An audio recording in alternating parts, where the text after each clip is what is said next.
यार ਇਹਨੂੰ ਪੰਜਾਬੀ ਚ ਕੀ ਕਹੀਦਾ? ਕਿੰਨੂ ਐਨੂੰ ਪੰਜਾਬੀ ਵਿੱਚ ਕਿਹਨੂੰ ਕਹੀਦਾ?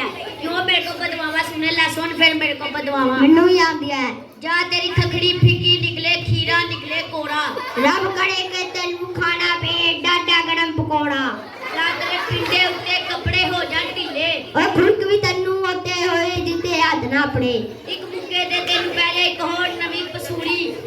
ਰੱਬ ਕਰੇ ਕਿ ਤੈਨੂੰ ਸੁੱਤੇ ਪੇ ਛਾਲਾ ਲਾਜੇ ਕੋਈ ਤਮੂੜੀ। ਕਦੀ ਨਾ ਹੋਵੇ, ਕਦੀ ਨਾ ਹੋਵੇ, ਕਦੀ ਨਾ ਹੋਵੇ ਪੂਰੀ। ਛਾਲਾ ਜਿਹੜੀ ਤੈਨੂੰ ਆਵੇ ਰਹਿ ਜਾ ਨਿੱਛ ਹਦੂਰੀ। ਮੱਛਰ ਘੇਰਾ ਪਾਵਨ ਜਿੱਥੇ ਡਾਏ ਮੰਜੀ। ਪੁਰ ਜਾਨ ਉੱਤੇ ਦੰਦੇ ਕੰਗੀ ਰਹਿ ਜਾਏ ਗੰਜੀ। ਤੇਰੀ ਕੁਕੜੀ ਕੁੜਕ ਮਲੇ ਕੁੜਕ ਵੀ ਲੰਮਾ ਸਾੜਾ। ਖੰਡ ਭਲੇਖੇ ਲੂਣ ਪਵੇ ਤੇਰੀ ਚਾਹ ਵਿੱਚ ਚੋਖਾ ਸਾੜਾ। ਜਾਦਨ ਖੁਆਬਾਂ ਵਿੱਚ ਨਜ਼ਰ ਆਨ ਬਟਾਵੇ।